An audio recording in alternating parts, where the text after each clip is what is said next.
बिस्मिल्लाहिर्रहमानिर्रहीम। प्यारे बच्चों, अस्सलामु अलैकुम। Learning with Umar Farooq channel में आपको खुशामदीद कहता हूँ।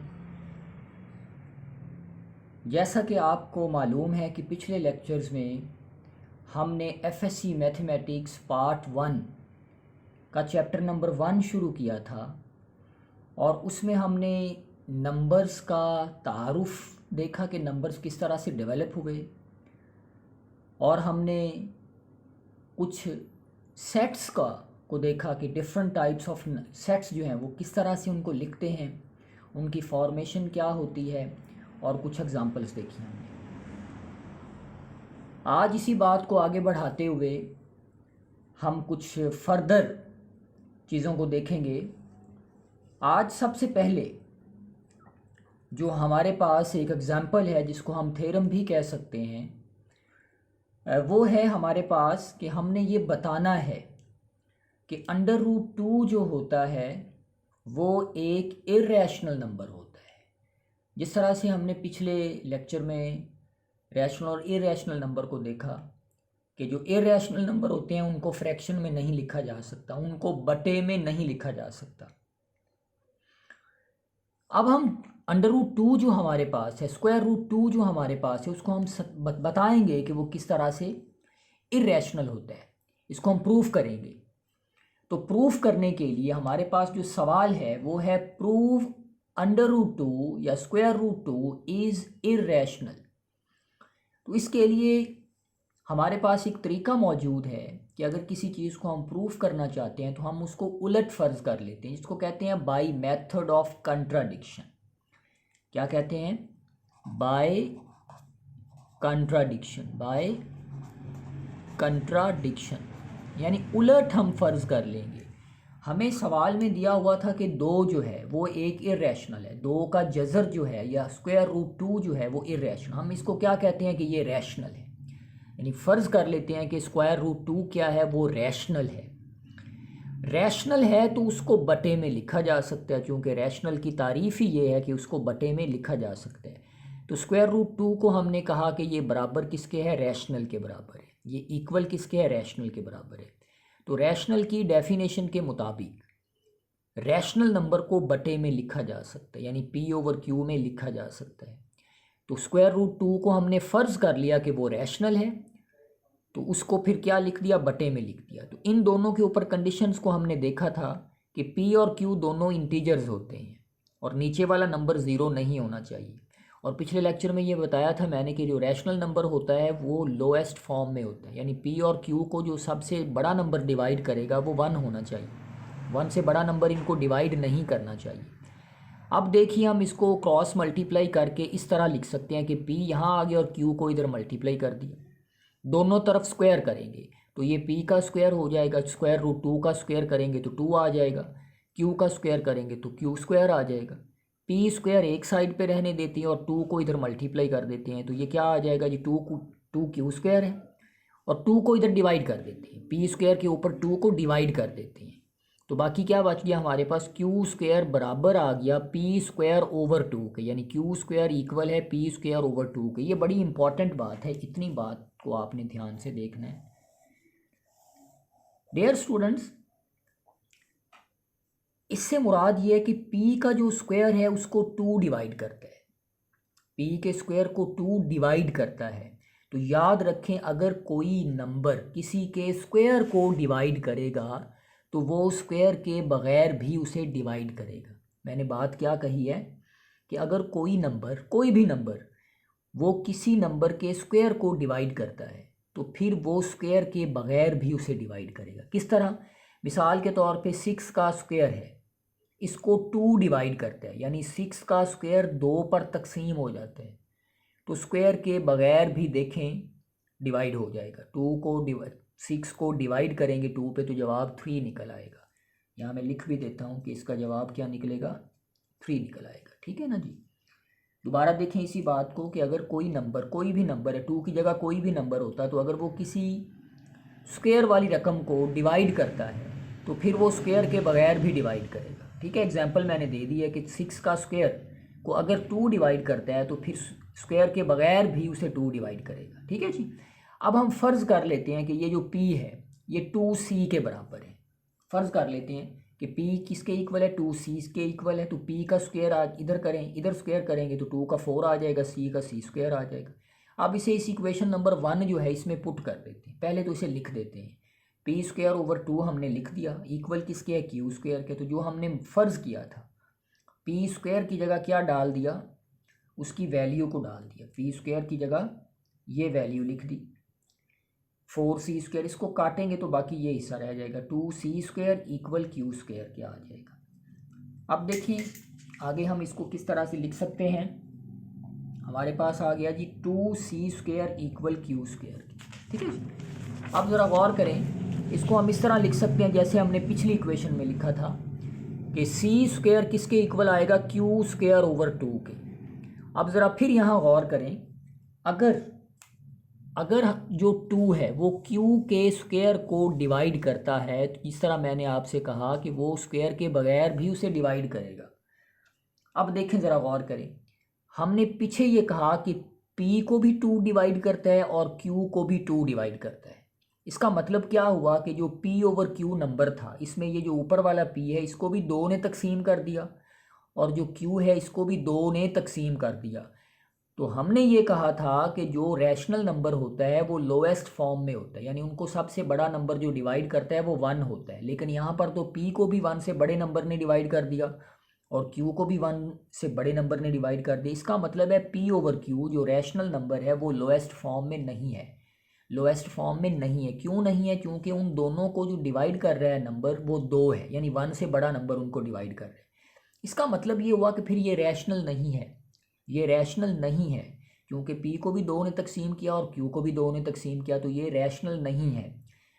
क्यों रैशनल नहीं है, क्योंकि हमने पीछे क्या फ़र्ज़ किया था, क्योंकि हमने पीछे जो फ़र्ज़ किया था वो क्या था कि √2 एक रैशनल नंबर है। तो हमने गलत फ़र्ज़ किया था, इसी वजह से हमारा जो जवाब है वो गलत आ रहा है, क्योंकि होना तो इरैशनल नंबर चाहिए था ना। तो p ओवर q क्या आ रहा है, वो रैशनल नहीं आ रहा, क्योंकि हमने तो कहा था ये एक रैशनल नंबर है, तो वो रैशनल नहीं आ रहा। क्यों नहीं आ रहा, क्योंकि हमने फ़र्ज़ ही कंट्रेरी किया है, उलट फ़र्ज़ किया है, गलत फ़र्ज़ किया है, तो हमारा जवाब भी गलत निकल रहा है। तो इससे क्या मुराद हुई कि p ओवर q जो नंबर है, p ओवर q जो नंबर है ये रैशनल नहीं है, ये कंट्राडिक्शन आ गई है, ये गलत आ गई है बात हमारे पास।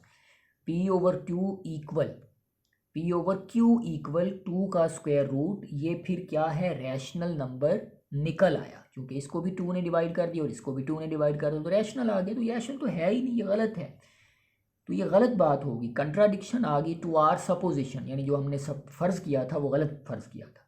लिहाजा स्क्वायर रूट 2 जो है वो हमेशा इरैशनल नंबर होता है, वो रैशनल नंबर नहीं होता है। सो √2 जो है ये रैशनल नहीं है, ये क्या है, ये इरैशनल नंबर है। √2 क्या है, इरैशनल नंबर है। स्क्वायर रूट 2 जो है वो एक इरैशनल नंबर है, ठीक है जी। इसी तरह से स्क्वायर रूट 3 है, स्क्वायर रूट 5 है, स्क्वायर रूट 7 है, स्क्वायर रूट 8 है एंड सो ऑन। वो सारे नंबर जो परफेक्ट स्क्वायर नहीं होते वो सारे के सारे स्क्वायर रूट के अंदर इरैशनल होते हैं। 25 के ऊपर स्क्वायर रूट लगा हुआ है, लेकिन हमें पता है 25 जो है वो 5 का स्क्वायर है, लिहाजा ये इरैशनल नहीं होगा, ये नंबर रैशनल होगा, क्योंकि ये परफेक्ट स्क्वायर है, पूरा पूरा स्क्वायर है 5 का, तो इसी वजह से ये रैशनल नंबर है, ठीक है। तो ये हमारे पास इसको प्रूफ करने का आसान तरीका था कि हम एक इरैशनल नंबर को कंट्रेरी प्रूफ करेंगे, कंट्रेरी लिख लेंगे कि वो रैशनल है, फिर बता देंगे कि वो जो हमने फ़र्ज़ किया था वो गलत है। इसके बाद हम करते हैं कुछ प्रॉपर्टीज़, ये बड़ी ज़रूरी प्रॉपर्टीज़ हैं और इसके ऊपर हम एक्सरसाइज 1.1 को सॉल्व करेंगे। ज़रा आपने गौर करना है, पहली प्रॉपर्टीज़ जो है ये बेसिक प्रॉपर्टीज़ है रियल नंबर की, इसको हम कहते हैं कोलिजर लॉ, कोलिजर लॉ कहते हैं। कोलिजर लॉ से क्या मुराद है कि अगर हमारे पास कोई दो नंबर हैं, हमने वो रियल नंबर से लिए हैं, दो नंबर रियल नंबर से लिए हैं, तो उन दोनों को जमा करेंगे तो जो भी जवाब आएगा वो उसी सेट के अंदर आना चाहिए, तो उसे हम कहेंगे कि वो क्लोज है, यानी उसका जवाब उसी के अंदर आते हैं। किस तरह, 2 और 5 फ़र्ज़ कर लें रियल नंबर है, तो 2 और 5 को जमा करेंगे तो जवाब 7 आता है। तो रियल नंबर्स का हमें पता है कि ये तो दुनिया जहान के सारे नंबर ही रियल्स होते हैं, बहुत बड़ा सेट है, जो भी नंबर हम सोचेंगे वो एक रियल नंबर होगा, इसकी कोई फिक्सेशन नहीं है, ये कोई फिक्स नंबर नहीं है, ये बहुत बड़ा सेट है। 5 करोड़ भी अगर हम सोचते हैं तो वो इसके अंदर आएगा। तो लिहाजा 5 और 2 को जमा करने से 7 आता है, तो 7 भी रियल नंबर्स के अंदर मौजूद है। तो ये क्लोज्ड हो गया। क्लोज से क्या मुराद है कि नंबरों को लिया, उनका जो जवाब आता है वो उसी सेट के अंदर आएगा, तो वो क्लोज हो जाएगा। ये जो सिंबल है ये फॉर ऑल के लिए इस्तेमाल की जाती है। उसके बाद एसोसिएटिव लॉ है। एसोसिएटिव लॉ 3 नंबरों के ऊपर होल्ड करता है। फ़र्ज़ कर लें कि ए बी सी कोई 3 नंबर हैं, ए प्लस बी, फिर ब्रैकेट लगाएंगे, बी प्लस सी लिखेंगे, फिर ब्रैकेट लगाएंगे। अब आखिरी 2 नंबरों पे ब्रैकेट लगाई हुई है, तो अब पहले 2 नंबरों पे ब्रैकेट लगा देंगे। ऐसा करने से अगर दोनों तरफ जवाब बराबर रहता है तो हम कहते हैं कि एसोसिएटिव लॉ होल्ड करता है। तो जो हम प्रॉपर्टीज़ डिस्कस कर रहे हैं ये अंडर एडिशन डिस्कस कर रहे हैं कि एडिशन के लिहाज से एसोसिएटिव लॉ, एडिशन के लिहाज से कोलिजर लॉ। अब 2 3 4 हमारे पास रियल नंबर हैं, इनको हमने इसी के मुताबिक लिखा। 2 + 3 + 4 ब्रैकेट लगा दी, फिर 2 + 3 फिर +4 लिख दिया। इन दोनों को पहले हल किया, 3 और 4 7 हो गए, फिर किया तो 9 आ गया। पहले इन दोनों को हल किया, 3 और 2 5 हो गए, फिर 4 लिख दिया तो ये 9 आ गया। तो 9 = 9 आ गया। तो इसका मतलब ये हुआ कि एसोसिएटिव लॉ होल्ड कर गया। अब है आगे एडिटिव आइडेंटिटी। अब इससे क्या मुराद है, ये बड़ा आसान है। आइडेंटिटी से मुराद होता है वो नंबर जो किसी भी नंबर में जमा करने से उसको ना बदले, उसको चेंज ना करे, उसको हम आइडेंटिटी कहते हैं। जिस तरह के स्कूल में या क्लास में स्टूडेंट का जो रोल नंबर होता है वो उसकी आइडेंटिटी होती है, वो किसी और का नहीं हो सकता। तो अब हमने ये बताना है कि वो कौन सा नंबर है जिसको किसी भी नंबर में जमा करें तो वो वही का वही रहे, उसका जवाब ना बदले, वो नंबर ना बदले। देखें, for all A belongs to R, यानी ए कोई एक नंबर है, वो 5 हो सकता है, वो 7 हो सकता है, वो 1 करोड़ हो सकता है, वो 1 लाख हो सकता है। अब उसके अंदर 0 एक ऐसा नंबर है जो जमा करें, ए के अंदर 0 जमा करें तो ए ही रहेगा, उसमें कोई फ़र्क नहीं आएगा, वो चेंज नहीं होगा, वो बदलेगा नहीं। तो 0 को हम आइडेंटिटी कहेंगे। 0 को क्या कहेंगे? आइडेंटिटी कहेंगे। 0 is called additive, 0 is called additive identity। ये सिंबल जो है ये कहते हैं देयर एग्जिस्ट। आइडेंटिटी से फिर क्या मुराद हुई कि एक ऐसा नंबर जो किसी नंबर में ऐड करने से उसे ना चेंज करे, वो आइडेंटिटी कहलाता है। ठीक है। उसके बाद है एडिटिव इन्वर्स। इन्वर्स का हम कहते हैं उलट। तो एडिशन का जो इन्वर्स होता है वो होता है माइनस के अंदर। फ़र्ज़ कर लें एक नंबर है जो रियल नंबर में से हमने लिया, जो कोई बहुत बड़ा एक सेट है उसमें से हमने एक नंबर लिया है, तो उसका उलट यानी कि माइनस वाला नंबर भी मौजूद होगा रियल नंबर्स के अंदर, क्योंकि हमें पता है रियल नंबर्स का सेट बहुत बड़ा होता है, उसमें प्लस वाले नंबर भी आते हैं और माइनस वाले नंबर भी आते हैं। फ़र्ज़ करें हम 5 लेते हैं तो 5 का उलट क्या होगा? -5 होगा। तो अब देखें, इन्वर्स को अगर हम अपने नंबर में ऐड करते हैं तो उसका जवाब 0 आता है, क्योंकि वो कट जाएगा। ए के अंदर -a को ऐड करें या -a में a को ऐड करें, जवाब 0 ही निकलेगा। तो a -a का इन्वर्स है और -a का इन्वर्स a है। a का इन्वर्स -a है और -a का इन्वर्स a है, यानी 5 का इन्वर्स -5 है और -5 का इन्वर्स 5 है। उसके बाद है कम्यूटेटिव प्रॉपर्टी। कम्यूटेट का मतलब होता है कि अदल बदल देना, किसी चीज़ को तरतीब चेंज कर देनी। नंबर वही रहेंगे, चीज़ वही रहेगी, जस्ट उसकी तरतीब को हमने चेंज करना है। कम्यूटेटिव प्रॉपर्टी अंडर एडिशन ये 2 नंबरों के ऊपर होल्ड करती है। फ़र्ज़ कर लें 2 नंबर हैं हमारे पास ए और बी। ये किस में से हमने लिए हैं? रियल नंबर्स में से लिए हैं।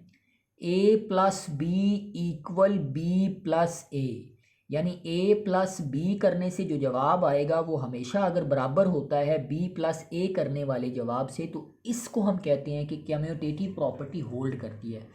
मिसाल देख लें, फ़र्ज़ करें हमारे पास 2 और 3 है, ये रियल नंबर में से है। हम 2 में 3 को ऐड करें या 3 में 2 को ऐड करें तो आंसर 5 ही निकलेगा। तो ऐसा करने से जो फाइनल आंसर है उस पर कोई तब्दीली नहीं आएगी। तो इसे हम कहते हैं commutative property with respect to addition, यानी प्लस के लिहाज से कम्यूटेटिव प्रॉपर्टी।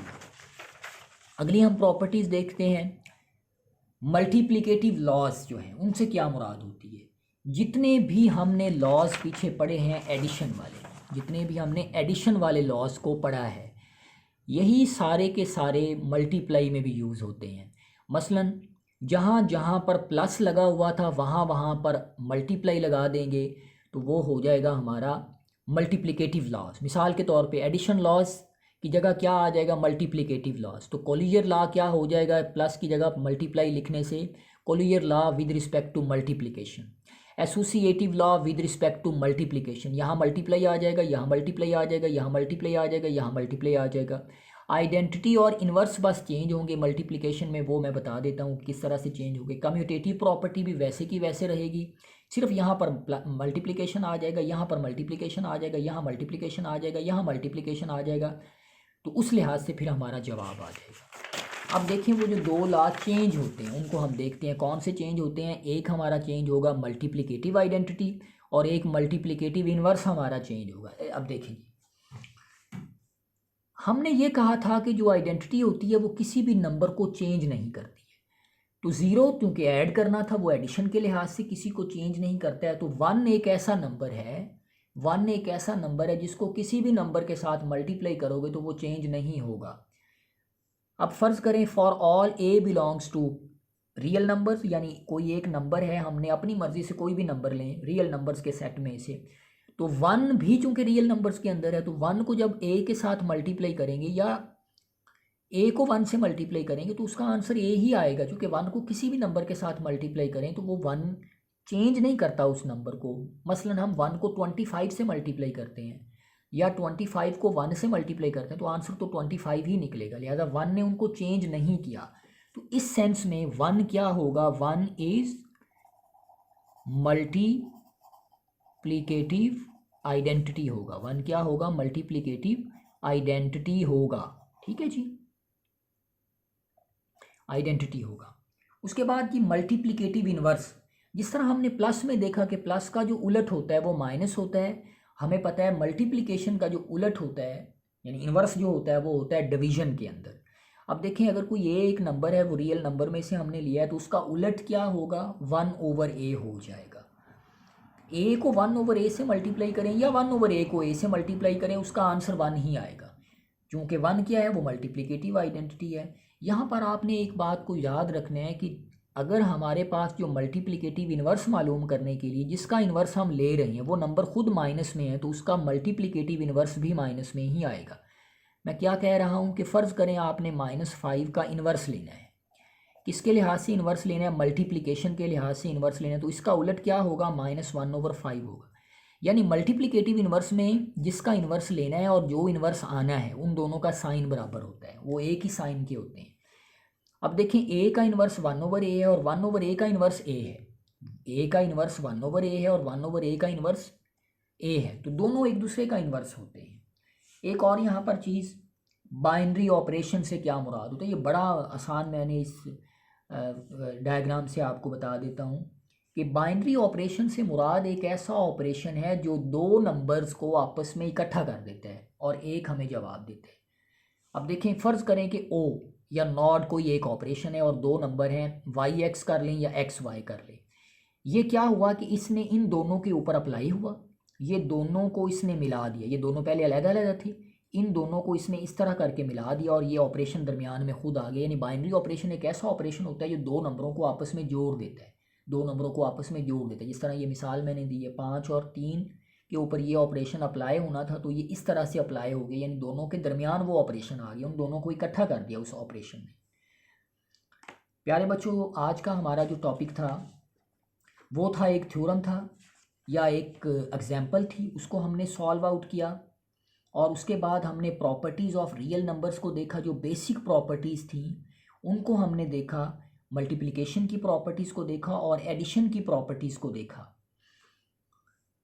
इसके बाद हम फर्दर प्रॉपर्टीज़ के ऊपर बात करेंगे नेक्स्ट लेक्चर्स में। Learning with Umar Farooq channel को सब्सक्राइब कीजिए, वीडियो पसंद आए तो आप इसे लाइक और शेयर ज़रूर कीजिए। कोई भी आप सवाल पूछना चाहें या तजवीज़ देना चाहें तो कमेंट सेक्शन में मुझसे आप पूछ सकते हैं, तजवीज़ दे सकते हैं। आपकी तजावीज़ को हमेशा अप्रिशिएट किया जाएगा। Thank you very much for watching this video. अल्लाह हाफिज़।